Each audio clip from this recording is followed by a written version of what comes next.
Rei aqui e hoje vamos trabalhar com uma aula bem interessante. Vamos entender o comportamento da função seno, beleza? Não esqueça, função tu já entende, comportamento de seno no ciclo tu já entende, então tu vai juntar as duas informações para que a gente possa compreender situações envolvendo a função seno, beleza? Nós vamos se preocupar inicialmente com a função seno no seu tipo mais básico, f de x igual a seno de x, para ter o nosso embasamento, mas infelizmente a prova não vai cobrar sempre assim, e após entender toda essa parte inicial, todo esse comportamento inicial, a gente vai trabalhar com as suas variações, onde a gente pode acrescentar alguma coisa a essa função, pode multiplicar essa função por alguma coisa, mas basicamente eu preciso ter um ponto inicial de partida. Então a gente parte disso aqui, adota alguns padrões, entendendo o comportamento, é óbvio, e a partir desses padrões a gente evolui, beleza? Vamos lá, primeiro passo, tem que entender o comportamento no ciclo. Então desenhei um ciclo aqui e já deixei de cor diferente, destacado, qual é o eixo que a gente trabalha com o seno. Então lembra que lá no ciclo trigonométrico, na hora de trabalhar com o seno, são todas as projeções que a gente faz para o eixo y. Não esqueça disso. Primeiro quadrante, segundo quadrante, terceiro quadrante, quarto quadrante. Coisas que tu conhece. Como seno ele é o eixo y, significa que seno neste ponto aqui vale 0. Seno neste ponto aqui vale 1. Seno neste ponto aqui vale 0. E seno neste ponto aqui vale menos 1. Porque lembra que aqui tu tem um plano cartesiano, onde o raio da circunferência vale exatamente 1. Então, se não souber trabalhar com o ciclo trigonométrico, primeiro vai assistir a aula que fala sobre isso e depois volta e assiste essa. Não adianta começar estudo de função trigonométrica sem antes entender o ciclo trigonométrico. Não esqueça que, inclusive, na hora de fazer marcação angular, eu trabalho nesse sentido, no sentido anti-horário, para trabalhar com valores positivos, beleza? Por que eu preciso entender isso? Porque eu vou transferir esse conhecimento para isso aqui, ó, para uma função. E uma função é o que mesmo? Uma função é uma relação de dependência, onde nesse caso, ó, a função que depende do x está aplicada num seno. Então é seno de um x. Então eu vou pegar esse x aqui e trocar por valores angulares. Por isso que eu preciso trabalhar com o ciclo, beleza? Só um detalhe. Eu anotei tudo em radianos, porque a gente vai jogar para um eixo x, eixo y, onde o x é um valor angular. Mas no eixo x, eu não vou ficar jogando graus, eu tenho que colocar alguma coisa sem unidades inicialmente. Então a gente vai trabalhar tudo em radianos, beleza? Então vai lá, a ideia é fazer troca. Seno de x. Assim como construir o gráfico de qualquer outra função, tu vai trocar o x por valores numéricos. Só que agora eu vou trocar por valores que eu consiga fazer o cálculo. Eu vou trocar esse x por 2? Quanto vale seno de 2? Faço a menor ideia. Vou trocar esse x por 3? Quanto vale seno de 3? Faço a menor ideia. Então tu vai trabalhar com valores conhecidos. E nada melhor do que pegar esses pontos de divisão de quadrante que a gente tem perfeitamente a ideia de quanto que ele vale. Então, por exemplo, ó, no lugar do x, vou colocar 0. Se eu colocar 0 aqui, seno de 0 dá quanto? Já anotei aqui ao lado, dá 0. Então, tu passa a ter um ponto ali no nosso plano cartesiano, que seria 0 ligado com 0. Depois vou continuar.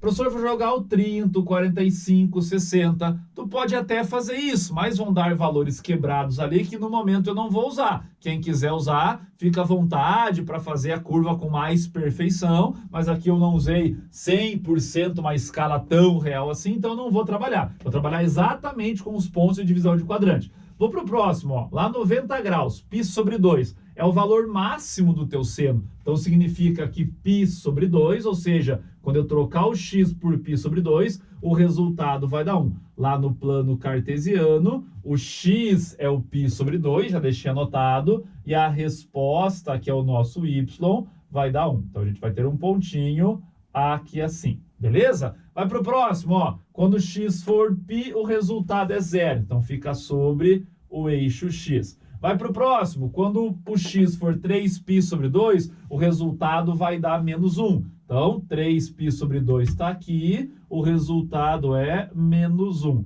Não sou tão coordenado, mas vamos lá, vamos tentar sem régua mesmo ligar aqui e a gente vai encontrar um pontinho aqui assim. Para fechar uma volta completa, vou ligar ali quem, ó? No lugar do x vou colocar 2π e o resultado vai dar 0. Então fica um pontinho exatamente sobre o eixo x. Pronto, aqui estão os pontos que a gente encontrou. Esses pontos que a gente encontrou, só para tu ter uma ideia em noção de função, se tu quisesse escrever, por exemplo, vou colocar o f de π sobre 2, ficaria assim, ó, só para ficar bem claro, ó. Tu pode encontrar uma simbologia, ó, f de π sobre 2 seria igual a seno de π sobre 2. Assim que tu escreveria. Então, f de π sobre 2 fica sendo seno de π sobre 2, tá aqui, ó, vale 1. E daí tu tem o par ordenado, π sobre 2,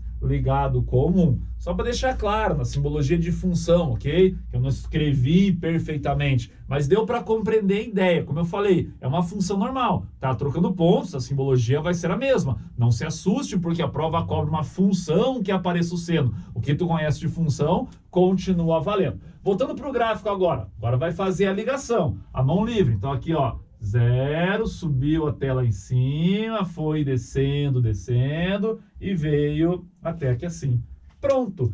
Esse é o esboço inicial do gráfico da função seno que eu quero que sempre venha na tua cabeça. Isto aqui é chamado de senoide. Se na prova aparecer um nome específico, o nome é senoide. Essa minhoca, parece uma minhoca retorcendo o asfalto, tá ligado? Uma minhoca que asfalto quente, ela vai se retorcer inteira, fica mais ou menos assim o teu desenho. Perfeito? Esse é o desenho inicial. Por que eu quero que tu entenda que é o desenho inicial? Por causa do seguinte, no ciclo, eu tenho que parar numa única volta? Não, eu posso dar quantas voltas eu quiser. Eu posso ir variando esse valor de x no sentido anti-horário infinitamente e no sentido horário infinitamente também. Ou seja, ó, é esse x que faz esta variação. Esse x é o valor angular. X numa função é domínio imagem. Perfeita resposta é domínio. Ou seja, o domínio da nossa função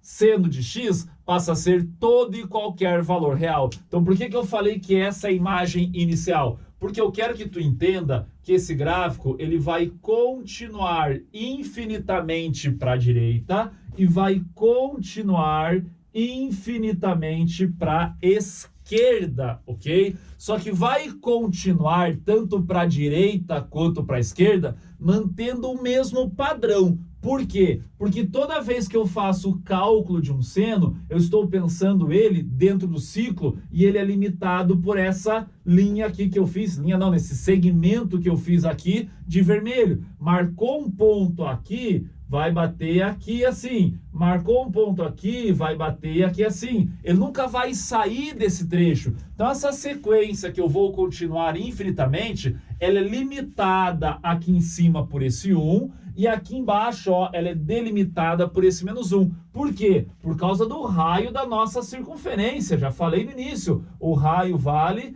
exatamente 1, não esqueça disso. Então, num plano cartesiano, 1 para cima positivo, 1 para baixo da origem negativo. O que isso implica para a gente? Isso é a resposta, é o quê? É a nossa imagem. Ela é um intervalo limitado do menos 1 até o mais 1. Tu já sabia disso, tu sabia que o valor máximo do seno é mais 1 e o valor mínimo dele é menos 1. Só porque agora eu estou transpondo isso para um conhecimento de função e daí isso passa a ser chamado de imagem. Porém, esta função tem um diferencial que as outras funções normalmente não trazem. Para tudo que a gente já trabalhou com função, tu já viu domínio e já viu imagem. Mas aqui tem um nome diferenciado, o tal do período. O que é esse período? O que seria uma função periódica? É uma função que de tempos em tempo ela se repete. repete. A ideia do período é a ideia do tempo que demora para completar a mesma sequência,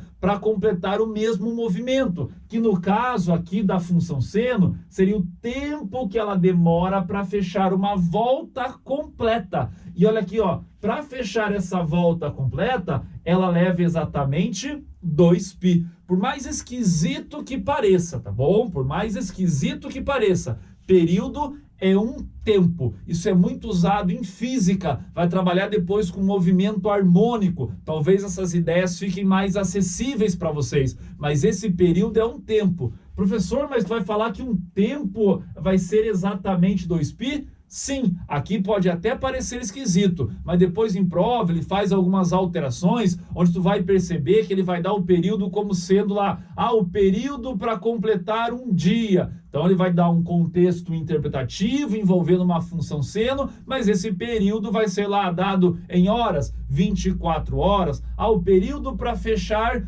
um ano, e ele vai dar lá em dias, 365 dias. Depois a prova coloca a sua contextualização. Aqui pode até parecer não fazer muito sentido, mas período é o tempo que ele vai demorar para completar um ciclo, e esse ciclo fica totalmente repetido após uma volta completa. Então o período passa a ser exatamente de 2π. Fique bem esperto quanto a isso, tá bom? O período é o tempo que ele vai demorar para fechar um ciclo, para repetir o mesmo comportamento, ó. Porque dentro de uma volta, o que acontece? Vou até anotar aqui, ó. Vou colocar de vermelho ali. Dentro de uma volta, ele vai começar aqui, ó. Ele vai começar no primeiro quadrante aqui, ó, a crescer. Tá vendo aqui, ó? Comportamento crescente, sai do 0 e vai para o 1. Depois chega no seu máximo e começa a decrescer, passa pela origem, decresce mais um pouco, vem até o mínimo e volta a crescer aqui, certo? E depois o que acontece? Vai repetir, ele vai crescer, decresce, decresce, cresce, continua.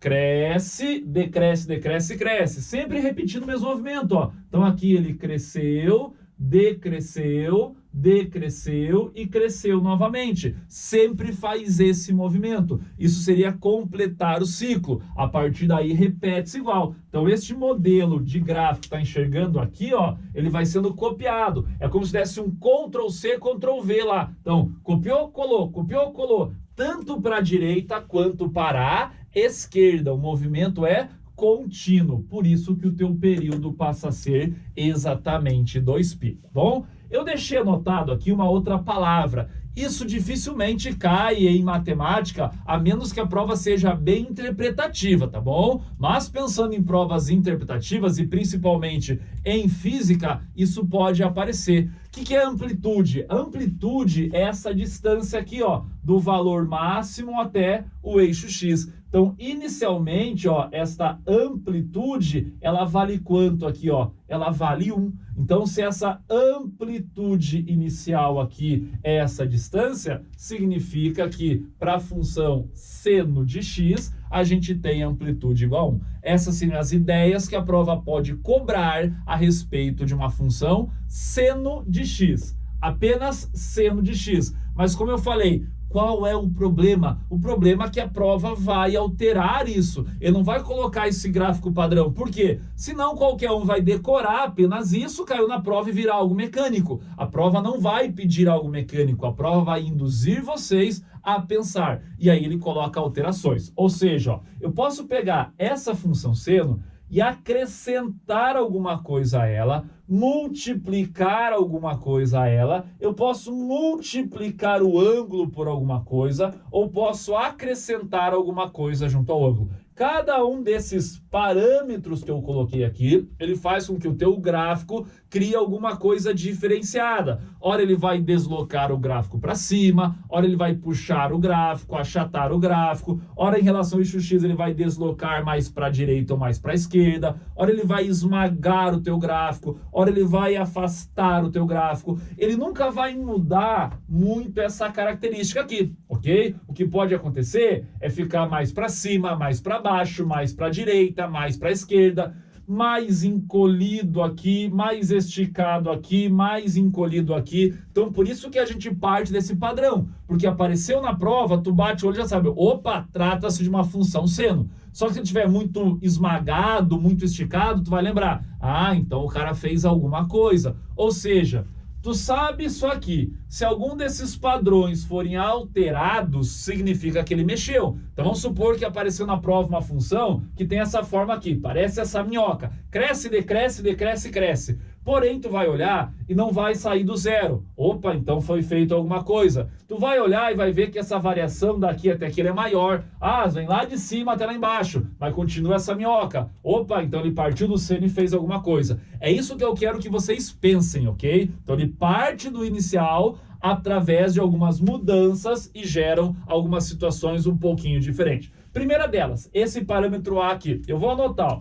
Esse parâmetro A, ele vai implicar em um deslocamento, vou anotar assim, ó, ele vai implicar em um deslocamento no eixo Y. Ele vai empurrar tua função mais para cima ou mais para baixo.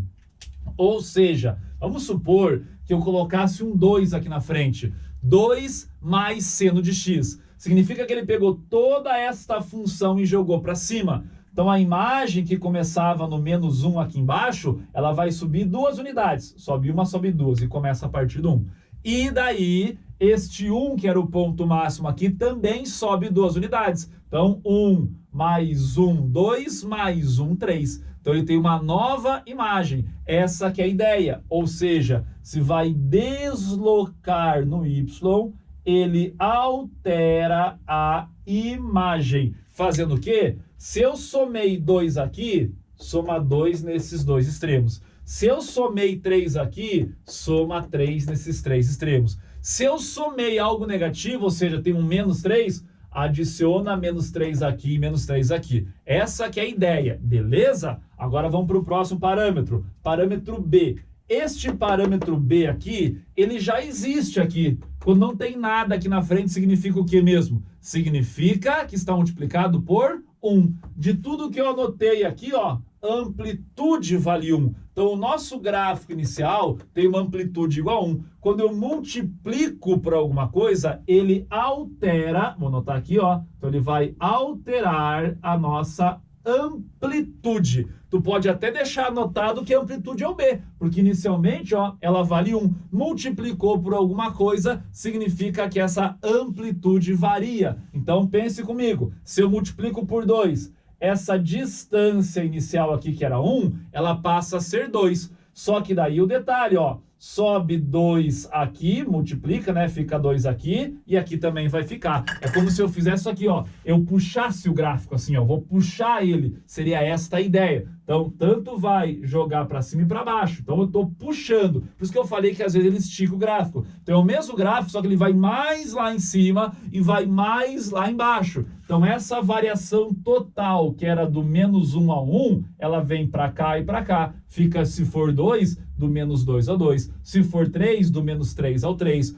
Ou seja, além de alterar a amplitude como essa distância, ela acaba influenciando também na tua imagem. Então, ela vai alterar a imagem. De maneira bem simples, se eu multiplico por 2, qual a nova imagem? Do menos 2 ao 2. Se eu multiplico por 8, qual a nova imagem? Do menos 8 ao 8. Se eu multiplico por 15, do menos 15 ao 15. Beleza? Vamos para frente. C. Isso o cara gosta de cobrar com bastante frequência. Este C, ele vai ser basicamente, você vai ver lá em física, relacionado com a velocidade, tá bom? Por quê? Porque esse C, ele vai mexer no nosso ângulo aqui, certo? E este ângulo, a gente viu lá que, em relação a este ângulo, a gente trabalha com um período, é o tempo que leva para fechar o ciclo. Então, significa que eu estaria acelerando o movimento ou retardando o movimento. Por exemplo, se eu multiplico por 2, certo? Multiplicar por 2, eu estou aumentando o valor. Ao multiplicar por 2, eu estou acelerando. Concordam comigo? Então, o período ele vai passar a ser maior ou menor? O período passa a ser menor. Porque se eu acelero o movimento, significa que eu vou chegar mais rápido. Se eu vou chegar mais rápido, o tempo é menor. Essa que passa a ser a ideia, tá bom? Então, este carinha aqui, ele acelera ou retarda o teu movimento. E a gente vai colocar assim, ó, que o período, ele passa a ser 2π, porque era o valor original, beleza? Dividido pelo módulo do valor que a gente vai trabalhar aqui. Por que módulo? Porque eu não quero saber, digamos, se eu vou andar no sentido anti-horário ou horário, isso tanto faz. O importante é que eu estou acelerando ou retardando o movimento. Para onde eu vou, não faz diferença. Perfeito? Então, por exemplo, se eu multiplico aqui por 2, como eu falei, significa que o período vai ser quanto? Se eu dobro a velocidade, o tempo cai pela metade. Por isso que é dividido, perfeito? Então, eu faço o processo inverso. Se eu dobro a velocidade, o tempo se reduz pela metade. Então, o período que era de 2π, eu divido por 2 e passa a ser π. Em um tempo de π, ele completa todo o ciclo. Graficamente, ele fica o mesmo modelo, só que dentro desse intervalo. Então aqui, ó, não vou riscar para não ficar feio, mas dentro desse intervalo aqui, ó, de 0 até π, ele já cresce, decresce, cresce... Opa, fiz ao contrário, né? Ele cresce, decresce, decresce, cresce. Ele faz um movimento completo aqui. Daí depois ele continua e faz de novo o mesmo movimento aqui. Entendido? Ó, ele completa o movimento num intervalo menor. Vou até arriscar, falei que não é arriscar, ó, mas ele completaria o movimento no intervalo menor. Ficaria assim dentro de um período. Beleza? E para finalizar, tem o D. O que o D vai fazer, professor? Quando a gente mexe junto aqui, este D, ele vai fazer um deslocamento, ele vai deslocar no eixo X, certo? Como ele desloca no eixo X, significa o quê? Significa que ele mexeria no domínio. Porém, o domínio já é algo infinito. Então, ele vai alterar o infinito? Não. Se eu acrescentar alguma coisa ao infinito, ele continua. Então, na prática, ele não altera muita coisa. Só tome cuidado com o seguinte... A prova, às vezes, ela pede um intervalo específico. Então, por exemplo, assim, vamos supor que ele faça um deslocamento. O que vai acontecer nesse modelo de azul que está aqui no quadro é este modelo de azul ter uma pequena variação. Então, se eu quero construir só um intervalo de 0 a 2π, daí aqui eu tenho que tomar cuidado. Se eu tiver um deslocamento, talvez a função comece um pouco mais para cá, um pouco mais para lá, e assim por diante. O início de um ciclo, ele pode começar num ponto diferente, tá bom? Início de um ciclo. Por que eu quero que fique bem claro isso? Porque a função é infinita, tá bom? Ó, o domínio passa a ser todos os reais. Então, daí é um exercício bem específico que a prova tem que fornecer para vocês. Porque, de maneira geral, ele não vai fazer nada em relação a esses parâmetros, porque ao deslocar o X, a gente tem o mesmo domínio. O que muda é onde, digamos, eu vou pensar em começar a fazer a construção gráfica, tá bom? Esses são os detalhes a respeito de função seno que eu quero que vocês guardem. O modelo inicial aqui de azul, com seus parâmetros iniciais. Porém, tem que ficar esperto com todas as possíveis variações que a prova possa fazer para vocês. Em cima dessas variações que eu quero que vocês consigam resolver o meu desafio. Nesse desafio, eu quero que vocês encontrem o domínio, a imagem, o período e a amplitude da seguinte função. Tudo isso aí, ó, domínio, período, imagem e amplitude desta função com todos os parâmetros que temos direito. Vamos colocar assim, ó, 3 mais 2, que multiplica seno de 2π, beleza? 2π mais, vamos colocar aqui, x sobre 2. Tá aqui. Tranquilo? Eu quero que vocês consigam encontrar nesse desafio o domínio, a imagem, o período e a amplitude desta função que está aqui no quadro com tudo que a gente tem direito. Parâmetro A, B, C e D. Vai me responder aonde mesmo? Lá no meu Insta, manda um direct na Estrada com os Profs. Eu aguardo vocês, falou e até a próxima!